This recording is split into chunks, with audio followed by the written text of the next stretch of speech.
third segment today. But Ty, a lot of headlines from last night. Also, Major League Baseball scores. Tigers won 8-0 over the Athletics. Blue Jays over the Guardians 6-0. Twins over the Mariners 10-1. Astros over the Phillies 2-1. Rays over the Royals 4-0. The Cubs over the Cardinals 3-0. Dodgers defeat the Rockies 3-1. Marlins over the Giants 12-5. And the Braves fall to the Mets 4-0. But let's go back to the Talon Peter thing. It's pretty exciting for him. Pretty exciting for Liberty, capping off the season they did by also getting a draft pick in the NBA at number 54 overall. But I do see him. I think he has a real shot. Obviously, 54 pick, you have low expectations. You know, I will say, Bronny James did go 55 last year. But I think he has a real shot at making a big contribution. And he's going to a franchise that has a proven track record of development. Yeah. And I was about to mention, Dane Green was drafted mid-second round as well, and he proved himself to be 2-time champion as well. Yeah. But yeah, I'm excited for him. I think this is a huge opportunity for him. You got to think about it. Tyrese Halliburton's gonna be out for a year, so I can see him trying to make a name for himself in the G League, put his name out there, and I can see Rick Carlisle. Okay, let me try him out to see how he plays against some real superstars and stuff, real superstars in the game in serious clutch situations. So I can see him doing good and everything. I think this is a huge opportunity for him, especially at Indiana. Yeah, he can be a 3-and-D guy and just contribute, for years in the NBA. If you're a 3-and-D specialist, you can play a long time in the NBA with his size, his athletic ability. I think he can, and for him, he started D2 and he bet on himself, went to Liberty, played really well this past season at Liberty. I think, and good for the program, good for Richie McKay, and this is something that it's just always fun, It's always fun, and they can say they're the only. Obviously, all of Virginia Tech's best players came back, so you can't really say. And then Virginia had a disappointing season, but Liberty getting a player drafted is really good for them, and I think Liberty had the best season in the Commonwealth between UVA Tech this year. Okay. I was going to say the best team in the state of Virginia in college basketball was VCU, but I say in the Commonwealth this year, not. Yeah, no, I'm saying in the Commonwealth that includes VCU. VCU is in Virginia. Yeah. I keep forgetting about VCU. My bad on that one. But I would put Liberty second. Yeah. I keep forgetting about VCU, but my bad on that one. So between them two. Yeah, VCU was one a harder conference, harder basketball conference in the A10 than CUSA. So, and they were a 11 seed and Liberty was a 13. So, right. Both. I know both. Both lost in the first round. Yeah, I know both. Granted, BYU went a little farther than Oregon did. Yeah, that's true. But yeah, I think for that, and that's a different conversation. I think we don't need to have it. Mm-hmm. But I think for Liberty, it's a fun celebration, and I personally think it's always just fun to see those moments. Obviously, I mean, it was cool to see the first pick last night be a guy from St. Joe's and Rasheer Fleming, who again went through the draft process last year, came back, was really good, and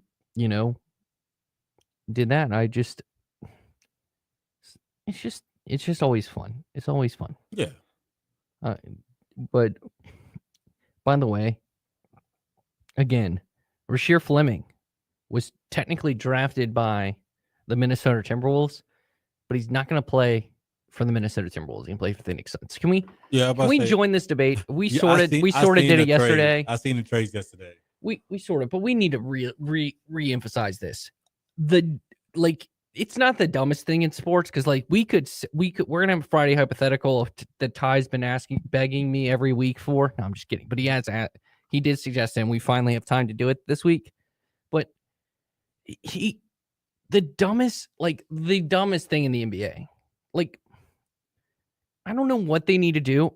By the way, the fact you went from Sunday to Wednesday with your draft is insane. Yeah. So July 6th is the new league year, and that's when all these trades become official. Mm-hmm. That's why like Malawach was drafted by the Rockets. Mhm. So, but and then Adam Silver came out 20 minutes later and said, for a trade to be finalized later, the Rockets are trading the draft rights to Malawach to Phoenix. And it's like, then he finally wears the Phoenix hat. Just make the here's it's a simple fix. Because the draft is already too close to the end of the NBA season. Like, let's do you need just push it back. After just you literally have like a month or two where you could do you do the draft. Like, if you want to have the draft before free agency, fine. So like July 5th, like, I don't know, the Wednesday after July 4th, you do July 6th is like the quote unquote new league year.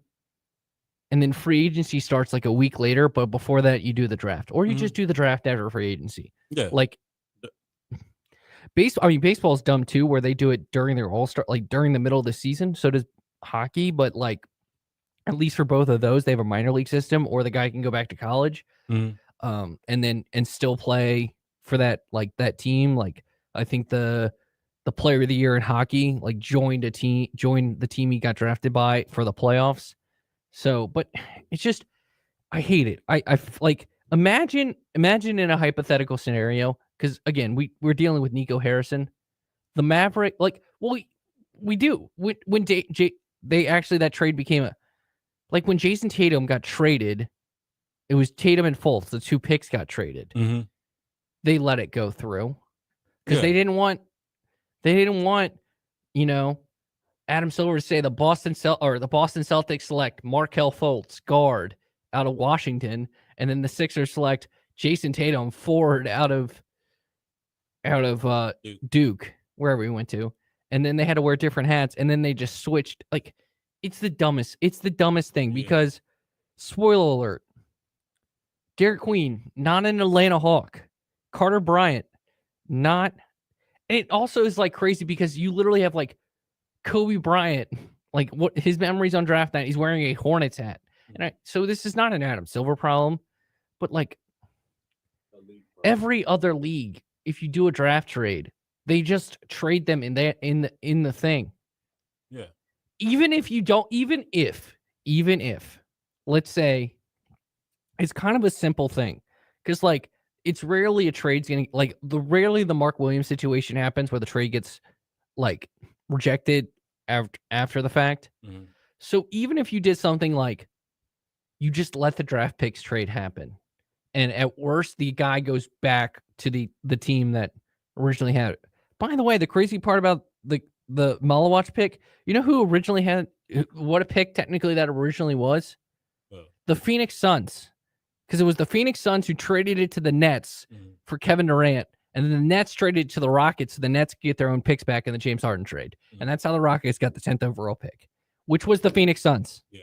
It's not because the Rockets were the 2 seed. So it's just stupid. Because then you have Adam Silver come out later and be like, this person's trade rights is traded for blank and blank and blank. Just, it's simple. We have a trade to announce. The Phoenix, with the parts to be announced later, the Rockets have traded the number 10 pick to the Phoenix Suns. The Phoenix Suns select Malawach. I'm not going to say his first name. I can't pronounce his first name. Malawach, center out of Duke. Like, it's so stupid. And I feel like, again, the NBA is doing, like, I love basketball. This be so confusing. Like, they're doing some dumb things recently. Like, the final, like, bring back the finals logo. Like, you have a special court for the NBA Cup. Have a special court for the NBA Finals. And you said the thing, like, players complained it was slippery. Well, you can figure out how to not make it slippery. You're the NBA. And it's just, I'm grandstanding right now, but there is right. Bring on football. Go Birds. That is, yeah, that's my buddy. Darius, football. Well, we got months to football. Yeah. We do, but yes, and of course you'll hear the first game of the Philadelphia Eagles season here. We basically got a couple, like several weeks now till training camp. But you know where you can hear the first game of the NFL season? Right here on VTRN Sports, on the VTRN Sports app for free. I was supposed to say that. I know. I got you. But yes, go Birds indeed, as this is an all Eagles fans show. Hopefully the NBA would approve better. Hopefully. Their product, their on court product is like as best as we've ever seen in terms of, I think the depth.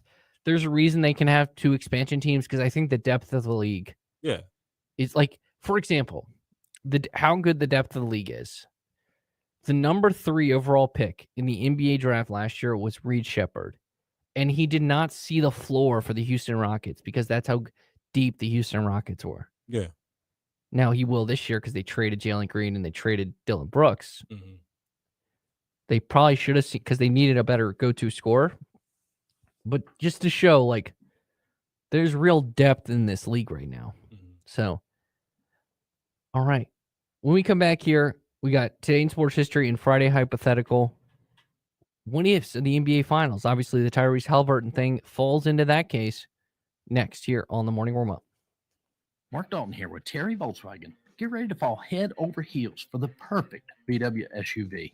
One size doesn't fit all, though, and that's why Volkswagen has an SUV for everyone. From the compact and affordable Volkswagen Taos to the tech-packed Tiguan and the spacious Volkswagen Atlas. No matter which one fits your lifestyle, you'll love the comfort, performance, and safety. Stop by Terry Volkswagen on Forest Road in Lynchburg or check us out online at terryvw.com. Terry Volkswagen. You'll love our cars. As a mom, I want to enjoy my time with my family and not energy-draining, time-consuming projects. That's why I trust Executive Maintenance. When I need a handyman, I call Executive Maintenance. When I need lawn care and landscaping, I call Executive Maintenance. And when I have a big project like gutter cleaning and pressure washing, I call Executive Maintenance. Guard your family time. Trust Executive Maintenance for all your house jobs. Visit executivemaintenancelynchburg.com and call them today so you can spend time enjoying your family as I do. When you're a discerning gun owner, you value knowledge and honesty. That's what you'll get at Big Boys Guns. With over a decade serving Central and Southwest Virginia, we make the complex easy. Our team experience can help with firearm transfers and 100% electronic process for silencer ownership that is done in-house. And when you know firearms, you know it's honest. That's why we offer accurate appraisals and low prices. Looking to buy, sell, or trade? We make it easy at Big Boys Guns on Route 460 in Blue Ridge. Have you looked at your home's exterior lately? Do you see faded siding, paint peeling, and wood rotting? Windows that are impossible to open and close and gutters falling off? Call Collins Siding and Windows to transform your home's exterior and save you money on energy costs. Dreaming of a new porch or sunroom? Collins can do that too. Since 1989, Collins Siding and Windows has been transforming homes in Central Virginia. Roofs, windows, siding, gutters, porches, decks, and sunrooms. They can do it all. Call Collins Siding and Windows today, 434-525-6307. This fall, Saturdays belong to the Hokies. Oh, and these Hokie fans are going crazy here in College Town, USA. Lane Stadium, electrifying, iconic, the best in college football. Oh, you'd have to be here to believe it. Built by tradition and fueled by passion. Breaks free at the 10 to the 5. Touchdown Tech, where every roar and every cheer brings you home. Are you ready to start jumping? Tickets on sale now. Visit Hokiesports.com. Join the Lynchburg Hillcats at Bank of the James Stadium this summer for any of your favorite nightly promotions. New this year, Senior Sluggers Tuesdays, where members of the Silver Sluggers Club get in free. Wednesday is Winning Wednesday, where purchasing one ticket gets you into every Wednesday game the rest of the year. As always, we'll have Thirsty Thursdays and giveaways and fireworks on the weekend, and free admission for Kids Club members on Sunday. Get your tickets today at lynchburg-hillcats.com. Car insurance rates are rising rapidly. That's no secret. It's because the cost of medical care for those who are injured and the repair and replacement cost of damaged vehicles is skyrocketing. But what can you do about it? Hi, this is Judd Gardner with Gardner Insurance Solutions in Lynchburg. We've been helping Central Virginia drivers purchase the coverage they need at affordable prices since 1993. Talk with us before you pay again. We represent numerous companies and have many cost-saving strategies. Gardner Insurance Solutions, 434-316-5433. Depressed about your favorite sports team? Well, VTR in Sports is presented by the perfect relaxing beach house vibe. Edo One Raw Bar on Church Street in downtown Lynchburg. Good morning. We are just getting your day started here on VTRN Sports with the morning warm-up. Stay connected at Trey Lyle VT and Ty Tracy 90 on Facebook, Twitter, and Instagram. Listen wherever you are with the VTRN Sports app or watch the show live on YouTube at youtube.com/VTRN Sports Lynchburg. Now, back to the morning warm-up. Been 26 on this Friday, June 27th. Welcome to the morning warm-up. Let's get into it, Ty, today in sports history. Tyrod waiting. Tyrod scrambling. Back at the 20. Fires end zone and is caught for the touchdown by Roberts. It's a miracle in Blacksburg. Tyrod did it, Mikey. Tyrod did it. It's time for Today in Sports History. Play action. Salter to throw back to the left, and it's caught in the end zone. Light him up. Touchdown, Liberty. Bentley Henshaw. From ruin to redemption, the Virginia Cavaliers are the 2019 NCAA National Champions. Let's hear what Ty really knows about what happened on this day in sports history. All right, Ty. Are you ready? Yeah. Yes, I am. Okay. I see you locked in. We're starting with Friday. In 1988, Mike Tyson knocked out this man in 91 seconds in Atlantic City. Michael Spain? That's correct. Was it because it was like in 91 seconds, I think? That's what I just said. I know. I was wondering. Like you said, 91 seconds. Okay, 91 seconds. I remember we were talking about in class. Yeah, so yes, Mike Tyson, when Mike Tyson was Mike Tyson. Yes. All right.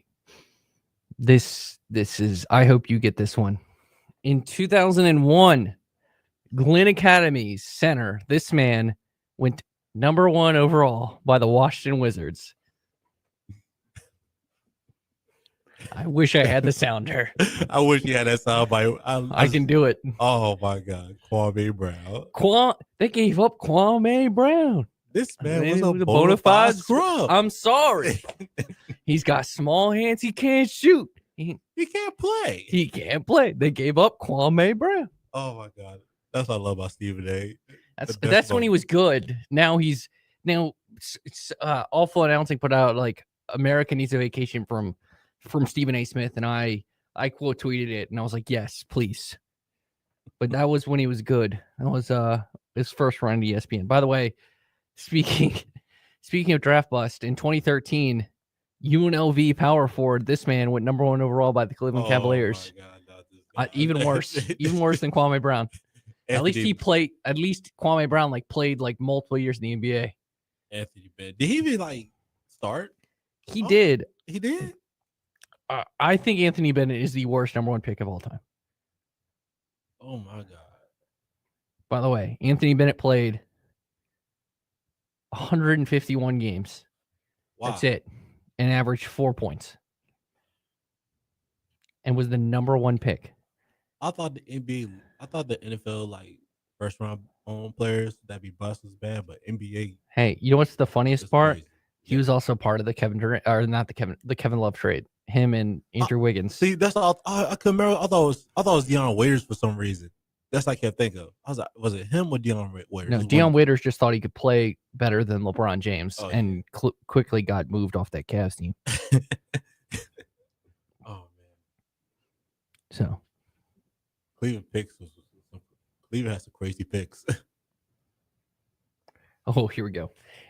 Tomorrow, in 1997, this man was bleeding badly from his ear after being bitten by Mike Tyson, retained the WBA heavyweight championship in Las Vegas when Tyson was disqualified in the 3rd round. If I say his first name right, I know his last name is Holyfield. Evander. I'll give it to you. By the way, 1995, Joe Smith went number 1 overall. Shout out to Joe Smith. Andrew Bogut went number 1 overall in 2005. Kenyon Martin went number 1 overall in 2000. Greg Oden went number 1 overall in 2007. Do you know who went number 2? I still feel bad. Kevin Durant. That's correct. And what's crazy, I remember Kevin Durant was working out with the Trailblazers. He had the shirt on. Yeah. I'm like, oh, he could go number one. So my cousin and I have had a long-standing joke that if you get drafted to Portland, your knees go to die because, like, you think about it, like if you got a healthy Greg Oden, people forgot how good Greg Oden was. Oh yeah, he was dominant. And you paired him with a healthy Brandon Roy, that was a really good 1-2 punch for the Portland Trailblazers. I think they had LaMarcus Aldridge too, like his young, like his prime too. I hate calling Greg Oden a bust. I mean, technically he is, but it's not like he played bad basketball. No, he he literally just could not, like, he physically got hurt so much he couldn't play. Yeah. Whereas, like, Anthony Bennett and Kwame Brown were just bona fide scrubs. Yeah. By the way, they just suck. To go 5-0, we're doing 5 today. Okay. 2012. Kentucky becomes the first school to go number 1 and number 2 in the NBA draft. New Orleans Hornets select, obviously, Anthony Davis with the number 1 overall pick. Michael Jordan and his Charlotte Bobcats follow it up by taking this man because, I actually someone on this network likes to make fun of LeBron, the GM, but at least LeBron, the GM, can produce playoff teams, whereas the other guy who was a GM drafts this guy with the number 2 overall pick. I'll say this. I love watching him back in college in the Kentucky days when he had the ugliest shot, but he was really good. If you're watching the stream, I am copying the man's shot. Michael Kidd Gilchrist. That's correct. And he was so good in college, but he had the ugliest shot. He made me look good shooting the ball. By the way, the 2017 or 2000, not 2017 NBA draft, Trey, you're a genius. You're staring at it. It's 2012. The 2012 NBA draft. You know who? Just to put in perspective, Bradley Beal went the next pick. Damian Lillard, that would have been a really good pick. Yeah. Harrison Barnes would have been a really good pick. Yeah. Andre Drummond. You can even go on Myers Leonard, Jeremy Lamb, even better. Evan Fournier. Oh, how about this name? Fab Melo. Shout out. Draymond Green went in this draft. So did Chris Milton. So I was saying that draft class was kind of deep. Jay Crowder was in this draft. Festus Ezeli was in this draft. I'm just saying. 200-year-old.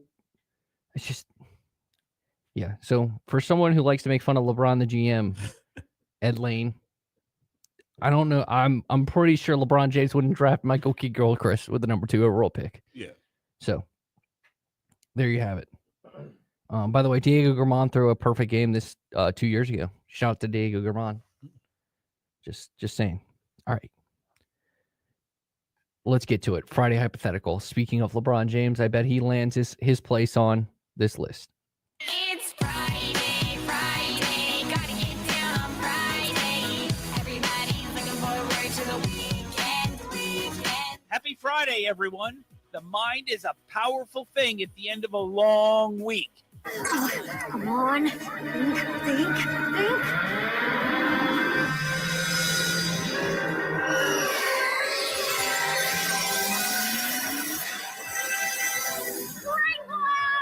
Let's dream up some absurd or awesome scenarios. It's time for Friday Hypothetical.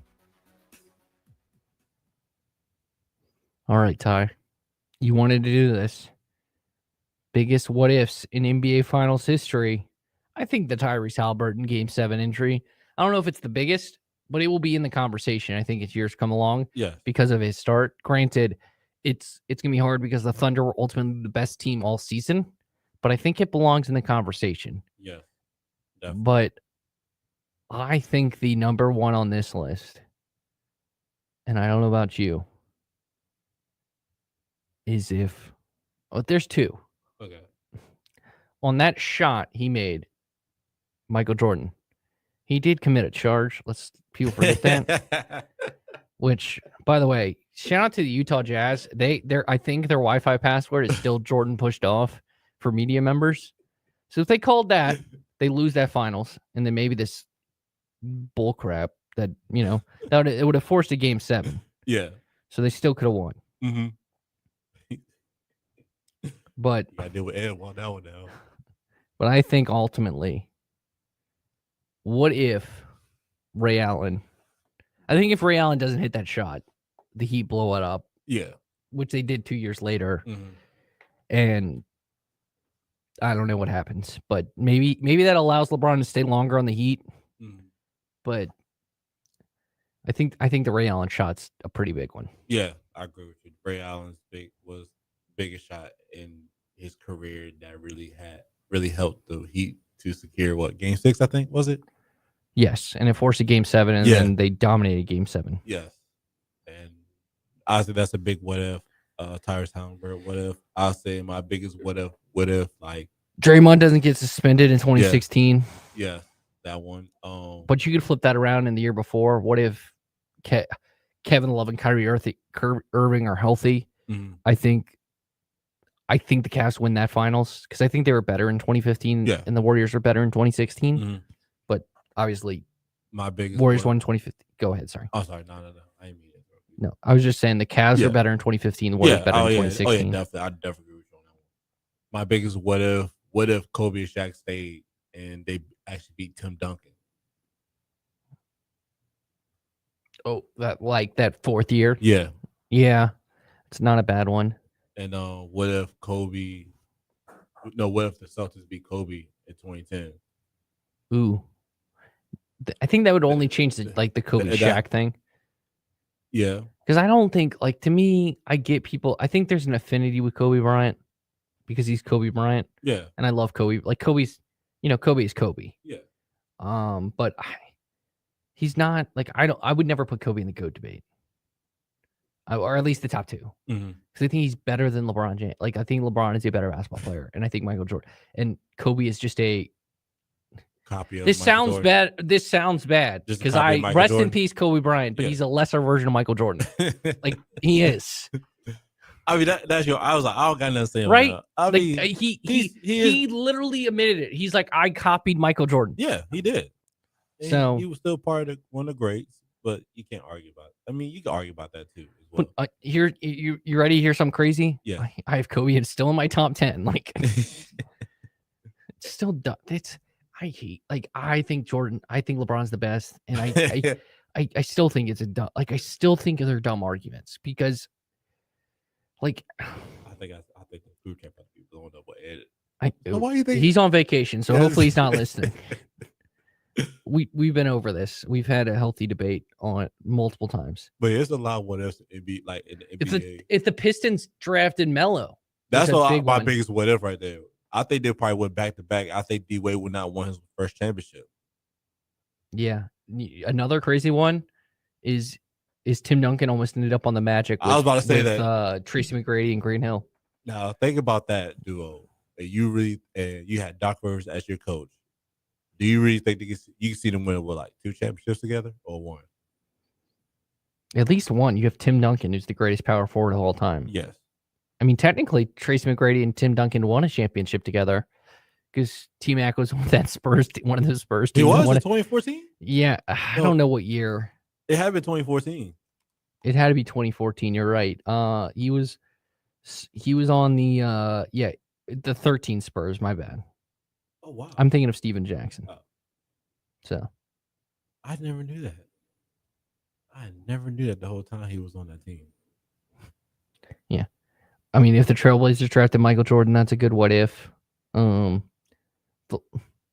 Walton staying healthy is an underrated one because people forget how good Bill Walton was with the Blazers. He was on that So the only team that was actually younger than the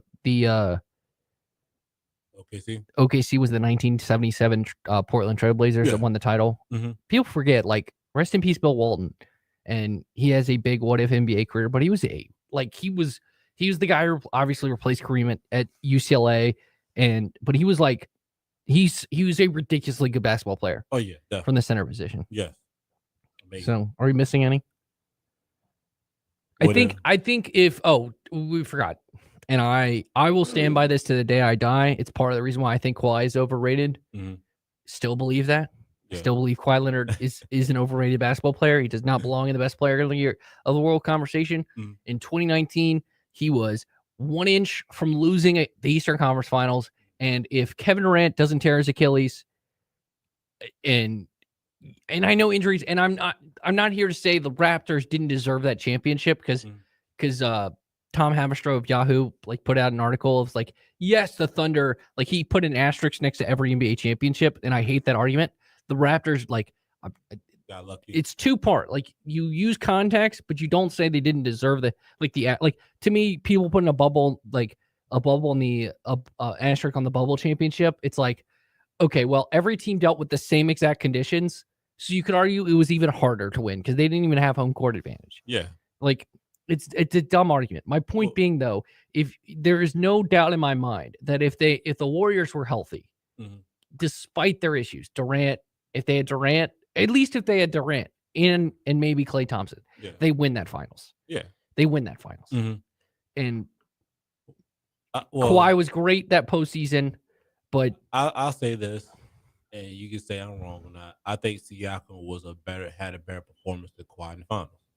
Hey, you're just backing up my argument. Like, come on now. Like, let's be real. Like, Siakam, that's what Siakam, like, everybody's like, yo, who's this dude? Like, Siakam was like turned to a superstar. Hey, we got, speaking of Tyrese Halliburton, we talked about this, and we need to go to break. 2021. If Kevin Durant's shoe was just an inch smaller, I think that changes the recent memory of basketball. The Nets advance because that was a game 7. Yeah. The Nets advance. They win game 7. Because remember, that forced overtime. Yes. I think they win the. I don't know if they win the title. I think they would. Because I think they would have gotten Kyrie and James back for the Eastern Conference.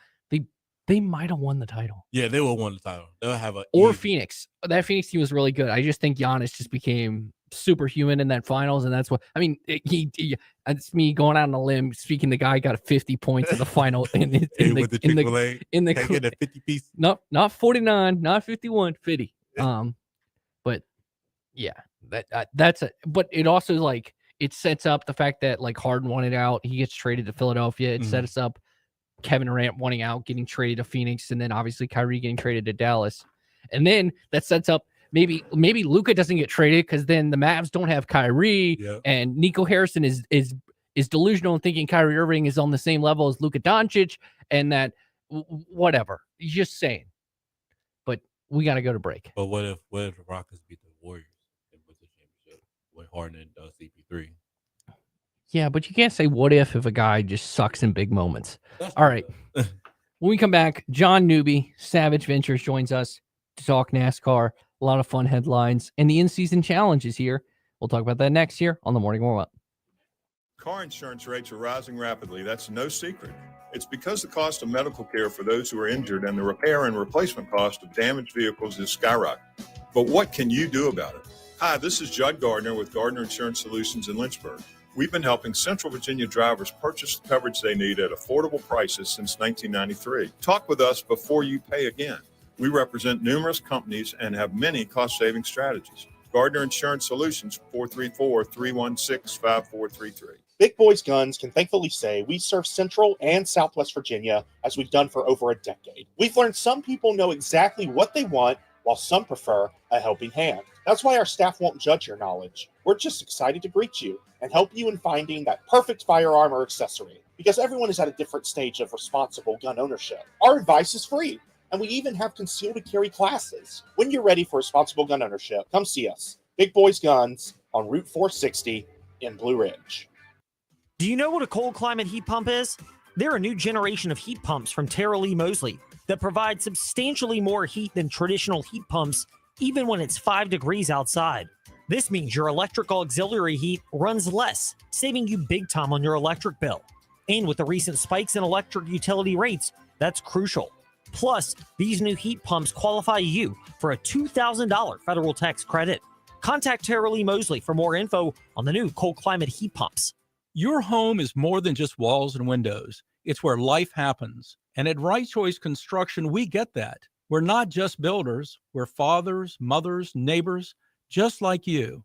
And every nail and every beam reflects our commitment to creating a place you're proud to live in. With Right Choice Construction, you're choosing a team that's been perfecting the art of building for years. So build with us, build with experience, build with quality, build with Right Choice. Experience, reputation, growth. These are what make Brownstone Properties the area's most trusted property management company. With the recent addition of 15 new communities at Smith Mountain Lake, we have expanded our HOA portfolio to over 80 communities across the region. Combine these with over 2,500 residential units, and it's easy to see why our reputation and business continue to grow. Let our experience work for you. Visit us today at brownstoneproperties.com or 3720 Old Forest Road in Lynchburg. The Black Crows, Mount Joy, Government Mule, JJ Gray and Mofro. Need us to continue? Paul Cawthon, the California Honey Drops, Future Birds. And that's just a handful of acts performing at Floyd Fest 25 Aurora, July 23rd through 27th at Festival Park in Floyd. 7-time winner of the Best Music Festival, Floyd Fest features 100 artists on 7 stages over 5 days with outdoor adventure, camping, and family fun. Grab your tickets now at floydfest.com. Don't miss out on the music, magic, and mountains. Visit floydfest.com to secure tickets to Floyd Fest 25 Aurora today. With MedGuard Alert, you're never alone. You can connect with medical professionals anywhere, anytime. And now MedGuard is introducing our exclusive new Care Watch. If you need help quickly, use it from anywhere to contact medical professionals. No cell phone required. The Care Watch is not only a life-saving medical alert device, it's a revolutionary health monitoring system that checks your blood pressure, heart rate, oxygen saturation, and much more. And here's the best part. If you have Medicaid, you may qualify to get your Care Watch for free. The Care Watch is only available through MedGuard Alert. Call us right now. We have monitoring programs starting as low as $1 a day. The call is free, activation is free, shipping is free, and no contract is required. Remember, with Medicaid, you may qualify to get your Care Watch for free. Call us to get your Care Watch right now. 800-681-8020. 800-681-8020. 800-681-8020. That's 800-681-8020. $5. $5. You gonna cause a scene in public for $5? Why, yes, we are. Because now through the Independence Day weekend, July 7th, get $5 off select items at InsaneRadioDeals.com. That includes Lynchburg Hillcat, general admission, or reserved seats with the food voucher. Get $5 off already low prices on that and so much more when you enter the promo code BARBERSHOP at checkout now through July 7th at InsaneRadioDeals.com. Good morning. We are just getting your day started here on VTRN Sports with the morning warm-up. Stay connected with the show at Trey Lyle VT and Ty Tracy 90 on Facebook, Twitter, and Instagram. Listen wherever you are with the VTRN Sports app or watch the show live on YouTube at youtube.com/VTRN Sports Lynchburg. Now, back to the morning warm-up. 7:48 on this beautiful Friday, June 27th. A man who's now already down in Hotlanta for the start of TNT. Oi. I shout to ACDC. But TNT's coverage kicks off this week is Mr. John Newby from Savage Ventures. He covers NASCAR. Buddy, your week began in a courtroom, so we'll start with that. NASCAR teams trying to get the financial information of all the 11 other teams that are not suing NASCAR. I know essentially the judge has made a decision to partially give NASCAR some of the information. They have to provide top line financial data dating back to 2014.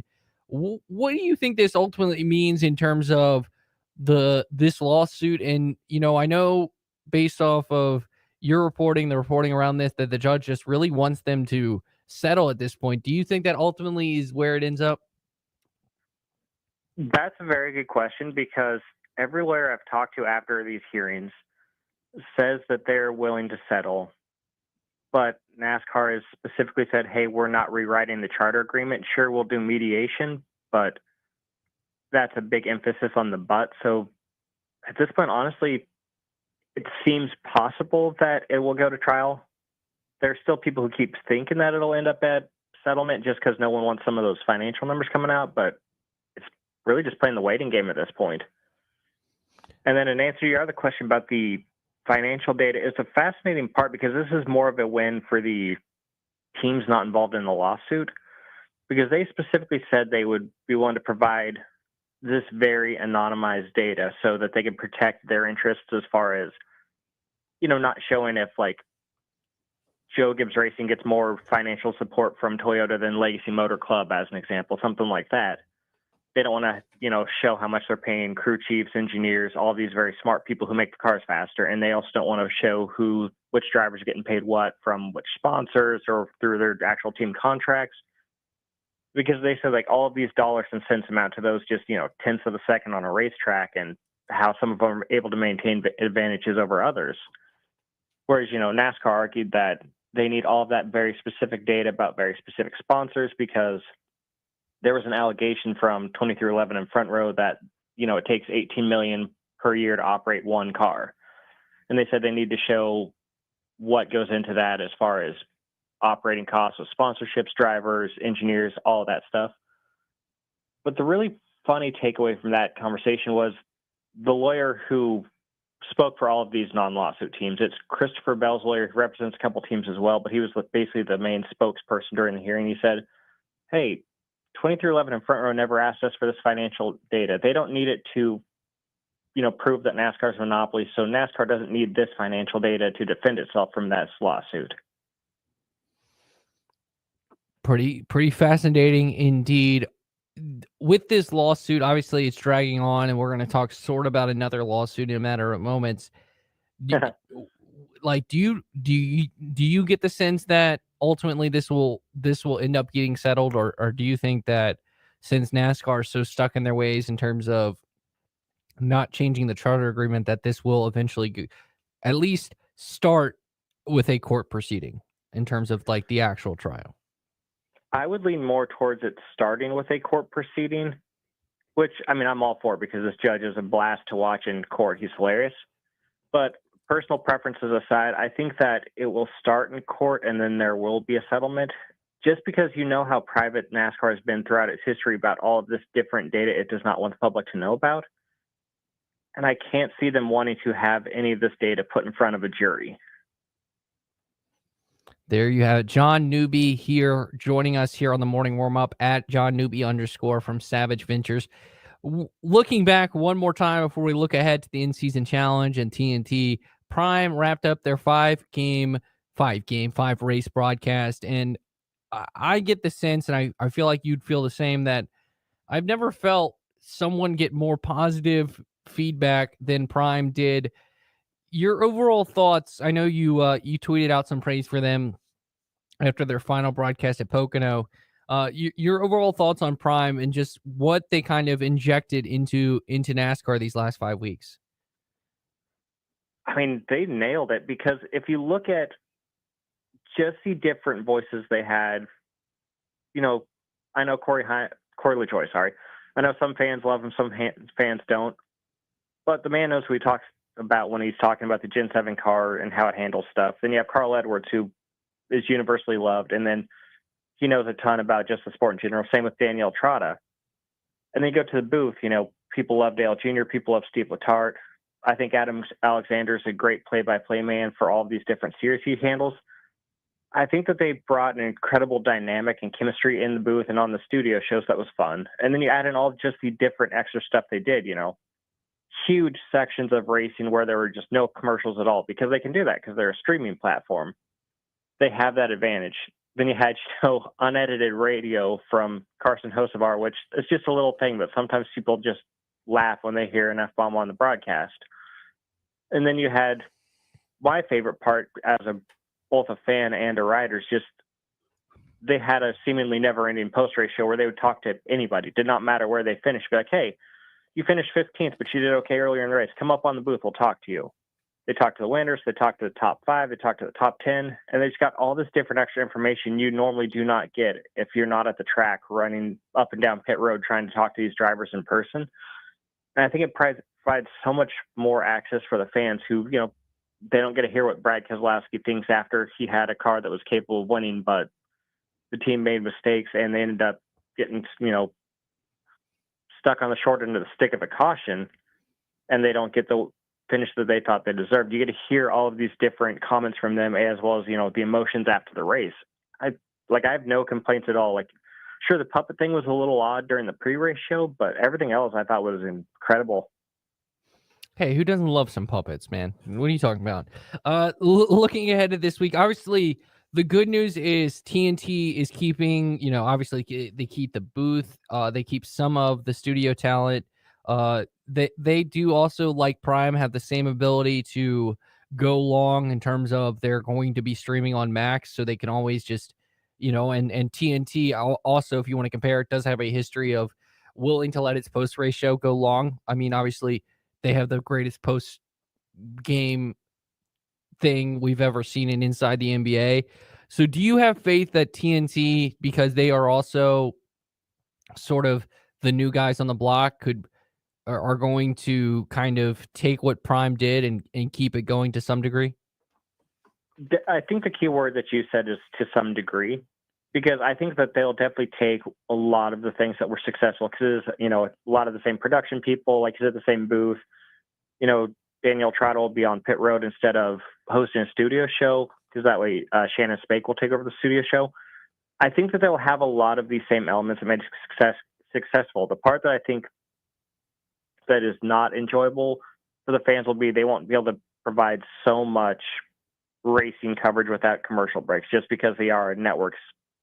So I think that part will, it'll lead to, I guess, not disappointment, but people making unfair comparisons.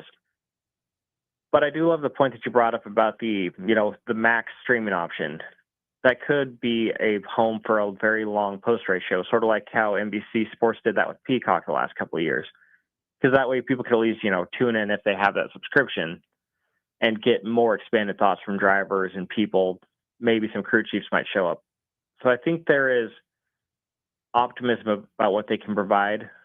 It's just hopefully they don't have to fall victim to some of those other unfortunate setbacks of being, a network.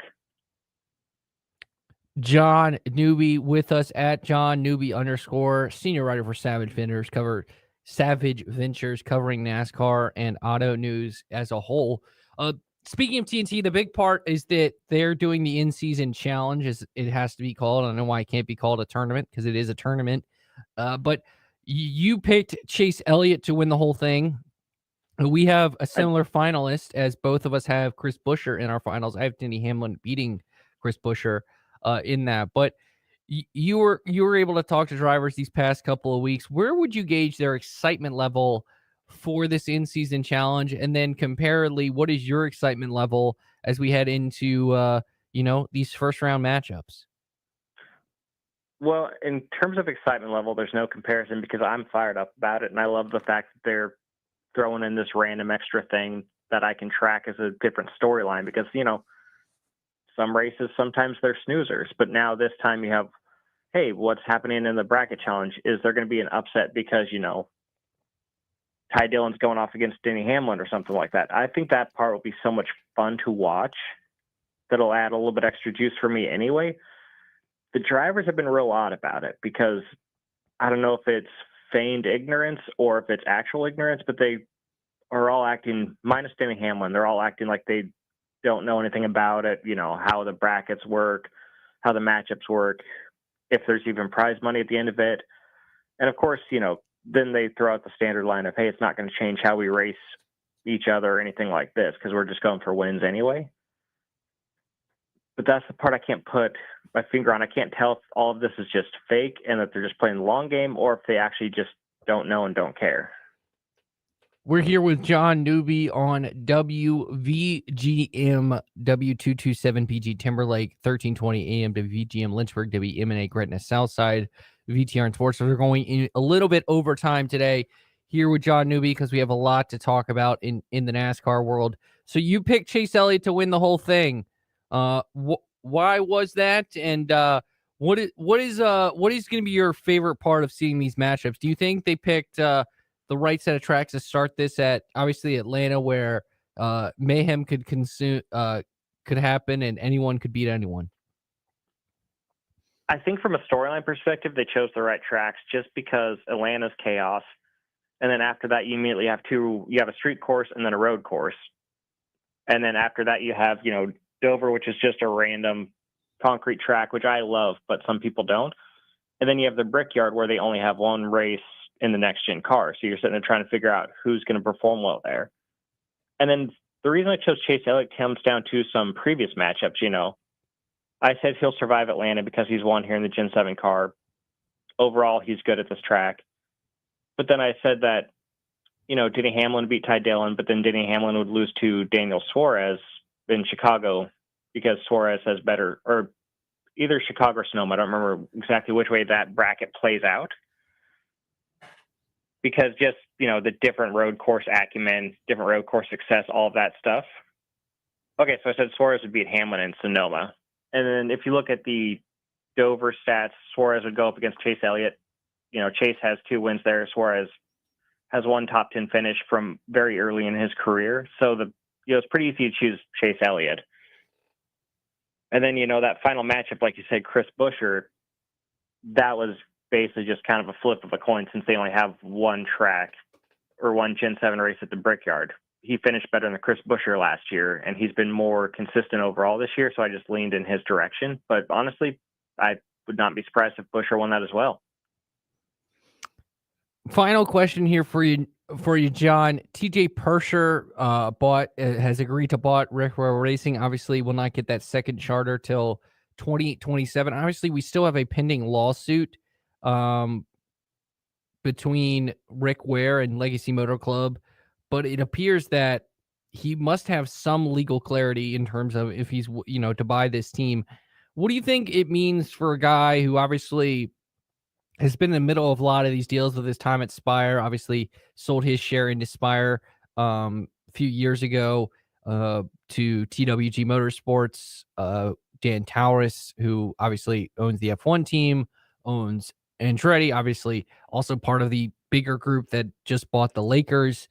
But ultimately, your reaction to this kind of transaction yesterday, obviously, it appears they're basically keeping everything as if it was still going for next season, at least in 2026, with Cody Ware confirming to be in the 51 car for 2026, but uncertainty in 27 with the RFK charter coming back. They won a 3rd charter. Your overall reaction to this sale that happened, which was reported by the AP yesterday? I'm not gonna lie, I was pretty stunned because I've never had any indication that, Rick Ware is not going to be backing out of the sport because he'll still be a partner. But I've never had any indication that he wanted to step back at all, that because he loves running the team. The dude, he's a racer, as you can tell by all his NHRA, IndyCar, and all this other different racing series he competes in. What I'm fascinated to look at is what the extra, financial aspect could be. If, TJ could inject some extra capital in to help bring in some more people to help with like engineering and all these different aspects to kind of just help them get a little closer to being competitive on a weekly basis. Because, Rick Ware is a far cry from what it used to be when, it had 3 or 4 cars in each race and a couple of them would take each other out at the back of the pack over the course of a race. Cody Ware's had some really good runs. They were definitely been more competitive, but they're still not where they want to be to where they're contending for, top 20s or top 15s every single week of the season. So I'm curious if he can inject some capital to help with that part of the process. There you have it, at John Newby _ on Twitter. John Newby, Savage Ventures. He's got all your motorsports need. Have fun in Atlanta this weekend, my friend, and we'll talk to you more soon. Sounds great. Thank you, man. Appreciate it. Appreciate you. Thanks so much to Ty. Thanks so much to John. Thanks so much to all you listening all week. We'll be back on Monday reacting to the weekend. Bye, everybody. Go to Arizona. So really, the quote-unquote respite for them is ironically when they come back.